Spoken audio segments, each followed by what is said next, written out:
Michelle Live podcast. My Michelle Live.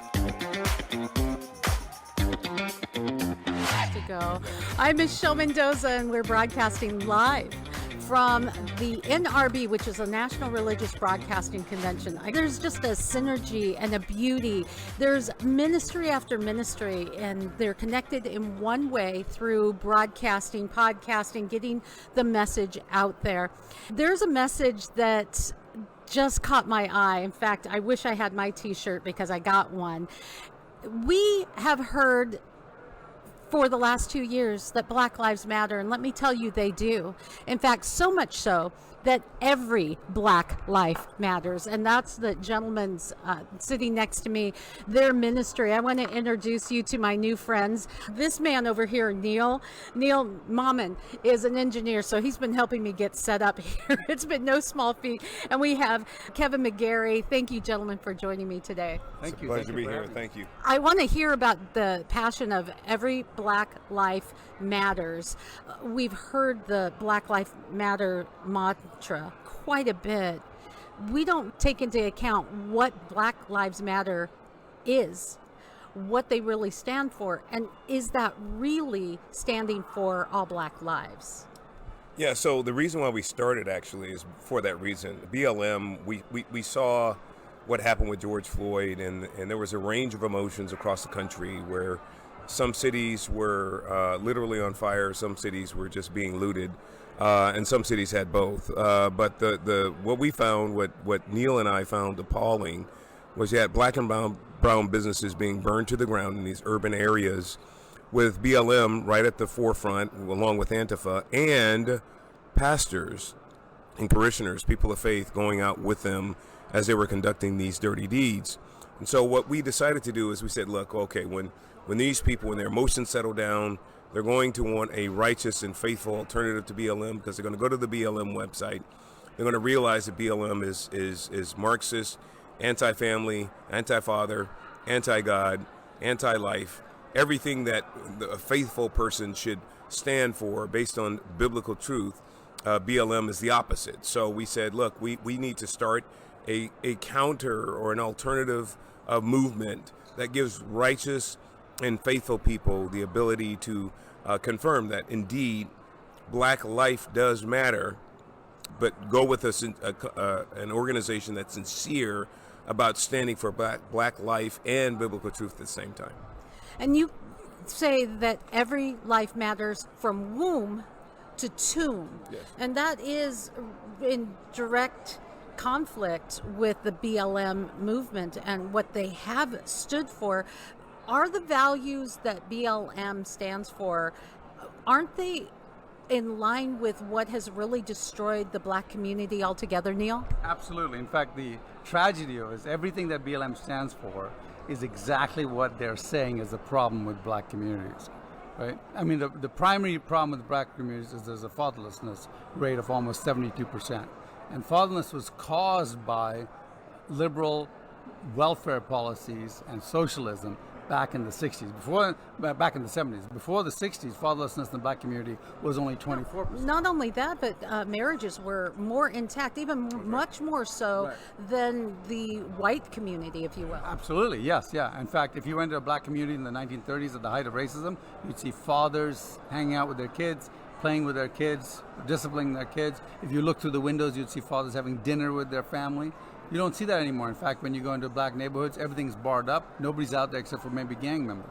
Well, the fatherlessness was caused by LBJ, who started wooing the Black voter over to his party, and he did that by welfare. And what welfare did is it kicked fathers out. So from the 70s to the 60s to now, 72% fatherlessness in Black families. And this leads to what? Gangs and violence. Why? Because the young men are looking for father figures. The young women are getting more sexually active because they're looking for that male companionship, their male approval. And that leads into the next thing, which is the violence in the schools, which leads to a destruction of the public education system.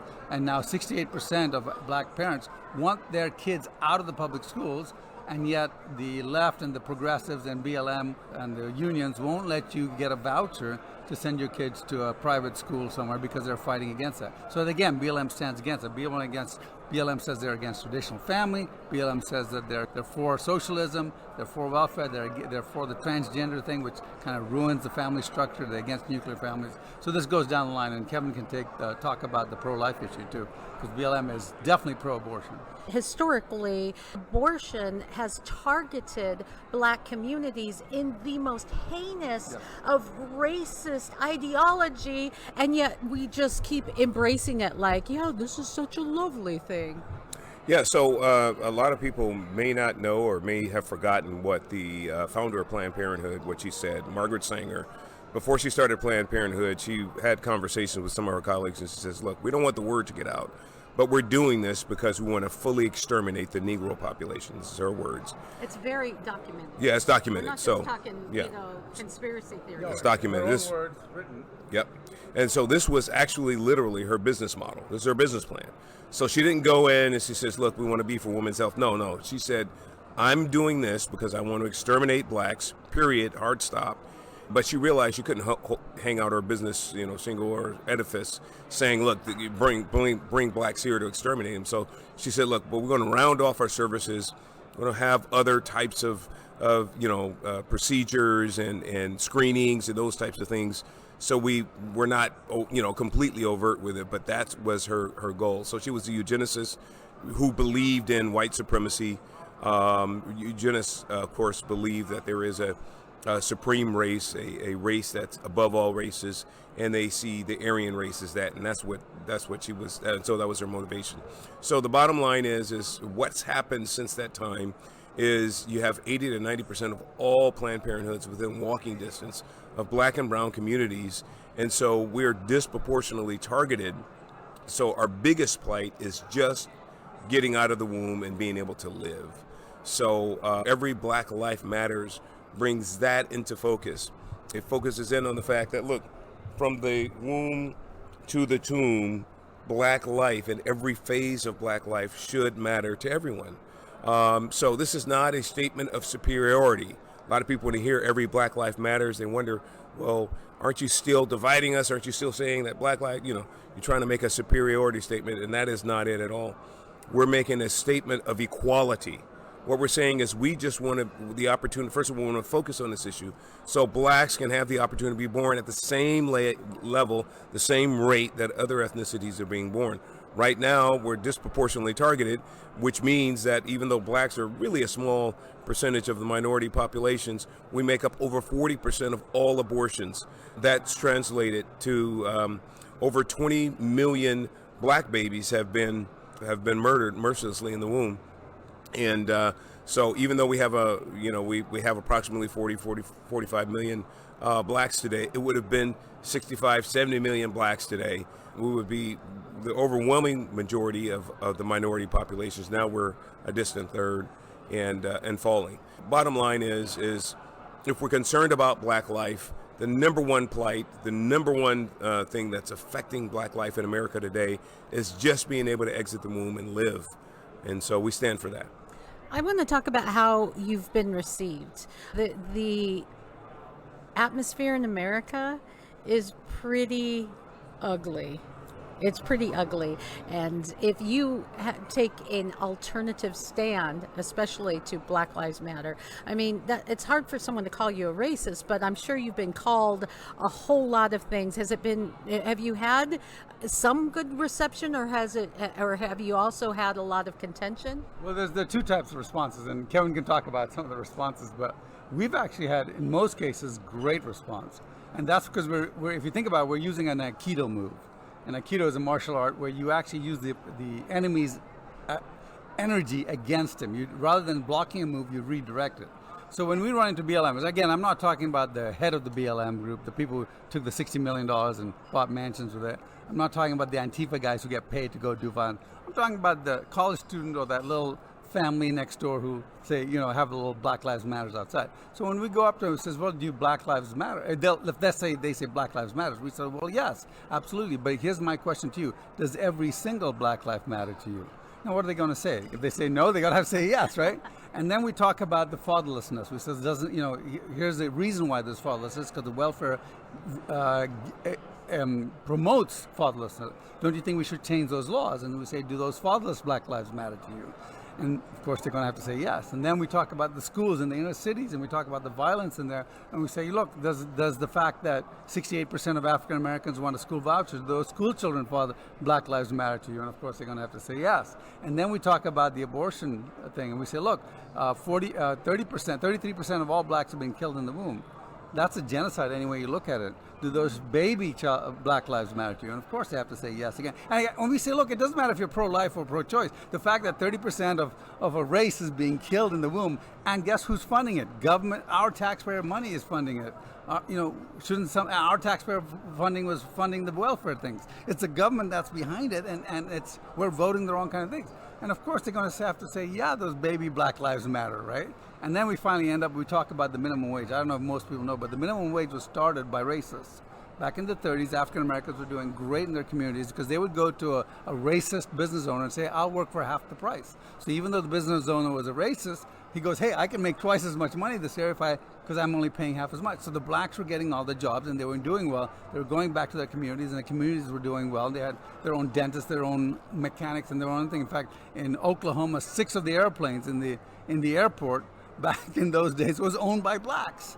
Why? Because they were doing so well. They had more black millionaires per square mile than any place else in America. Now, what happened? Of course, the KKK and the white supremacists didn't like that, and there's a party involved in it. So they passed a law called the minimum wage law. And the minimum wage says that everybody has to be paid a certain amount. And guess what that amount was? Was the amount that white people were asking for. So now if you're a racist and some black guy comes and says, I'll work for half the price, you go, well, I'd love to hire you, but I can't. Besides, I don't like black people, so I'm just going to hire white people. And that's where the minimum wage originated from. And today the minimum wage with public high schools, the literacy rate back in the 1930s was 70%. The literacy in the black community. Today the literacy rate is 17%. So now you get these kids coming out of high school, they can't read, they write, they can't get a job, and the minimum wage is $15. They can't earn their employer $15. As Thomas Sowell says, the effective minimum wage for black youth is 0. We need to change the laws, and we tell people, look, don't those school children, black kids, matter to you, those working black kids matter to you, and they have to say yes. And we say, everything I told you is exactly what BLM stands against. And the power in that is it gets people thinking. People's hearts are often trying to go in the right direction. And you touched on a couple of key words that we hear a lot: disproportionalism and systemic racism. And those are big words in our vocabulary right now. But you just touched on, all right, disproportionalism, disproportionately murdered in the womb, disproportionately wiping out a race. And who does that? Undereducating people, right? Disproportionately. By the way, all this is available on our website, everyblm.com. Go to resources and you can see what to say to a BLMer. You can download everything I just said. It's powerful, and yet when you make these addresses, when you get those negative responses, this means that it's not really the black lives that they care about. It's something different. It's something deeper, and I would say something sinister. Let's talk about some of those not so friendly responses. Honestly, we don't. We're too, big boys, and so we don't really get, especially in our face. Nobody really comes up and says, "Hey, we don't get that." I mean, typically, Antifa and BLMers, they're cowards. They like to pick on people that are slight in nature and stuff like that. So we don't get that. But here's the other thing: is that our message is every black life matters. So if you believe Black Lives Matter generally, then you must believe that every single black life matters specifically. Otherwise, you're a hypocrite. And most people don't want to be seen as just a straight activist hypocrite. So they have to agree with our message. Like, well, why are you getting mad at me? I'm just saying every single black life matters. If you're a BLMer, that should bode well with because you have an overarching theme and we have a very specific theme. There's nothing that we're really in conflict about other than we're talking about life from conception to the grave and every phase of black life. So there's nothing really to argue about there. We're just saying, look, we recognize that there's barriers, there's plights still within the black community that we need to address, like, just giving us life. And the other ones that we talked about, school choice and fatherlessness and those things. And so we stand, against those things. We encourage those things for the black community so we can live and be more successful and productive. Do you think we then have, as a society, cherry-picked our issues of, as we mentioned, disproportionism in black men who are incarcerated? And of course, we can look at those statistics and see that they don't actually play out the way they've been presented. But that's an issue. People being afraid to be pulled over or being profiled. And I'm not going to lie, that happens. Oh, it happens. Yeah. You have, look at this, you're looking at people who are not white on this podcast right now. So, racism is there. Is it systemic? Well, if it was, we wouldn't have had a partially black president. Right. It's not a systemic issue. It's a heart issue. And let me tell you something, sweetheart. When you hate somebody because they're white and you're telling someone that they're a bad person or there's something wrong with them because of the color of their skin, you got that hate too. So it's a sin problem. It's a hate problem. Come on. Yet we have kind of cherry-picked these issues, and in doing so, we negate helping an entire community and a whole generation, wouldn't you say? Because we're not dealing with the real problems. We just want to say, well, we don't want you to profile. Well, of course we don't. But what about all of the issues that had maybe contributed to George Floyd, for example, getting arrested or having a criminal record? Could we have stopped some of these things before he was even being pulled over and interacting with the police? Well, I don't know about the pulled over, but I can tell you that one of the problems, and we believe in one of our lines, is criminal justice reform. So we do have a thin blue line on our logo, if you notice that. So we're definitely pro good police, but there are bad police. There are bad cops. We all know about bad cops. The problem is, again, the socialist unions, in many cases, prevent those bad cops from being cleaned out of the system. So I think many times you'll see bad cops, bad actors, but just because you have some bad policemen doesn't mean that everyone is bad, right? You don't condemn the entire police force, right? Just because you have bad politicians doesn't mean all politicians are bad, right? And we like to think that, because most politicians, that turns out there are probably more bad politicians than a bad police. And that may be, and even with the police, we're seeing this turnaround of, we've got to dismantle the police, we've got to defund the police, and then during the State of the Union, suddenly, well, we don't need to defund the police, we need to, it's like, wait, I'm spinning and I am dizzy. But you know what is the same yesterday, today, and forever? It's God's word. Yeah. And that biblical worldview. So as you're watching, listening, or reading this program today, check out your worldview. How do you view the world? I'm telling you, a biblical worldview, it just interacts perfectly. There's a consistency. And those are the very principles that every Black Life Matters is based upon, the kind of principles that are the same yesterday, today, and forever, that don't just help with criminal justice, which is the big emphasis behind Black Lives Matter, but it helps with home justice. Yeah. It helps with education justice. It helps with life justice. It gives you a hope, and it gives you a future, Kevin. Yeah, so the issue that I like to always bring forward on criminal justice reforms, because some people, they ask us about that. So what do you do with criminal justice reforms? And I say, look, we believe wholeheartedly in what President Trump started, which was we had, a lot of people doing 25 to life or a dime bag of weed or a small amount of cocaine or crack. And those policies were policies that were brought forth by a guy who currently occupies the White House. So President Trump was merely trying to correct what Joe Biden did in his 1994 crime bill. Mass incarceration was literally brought forth by Joe Rabino Biden, this guy.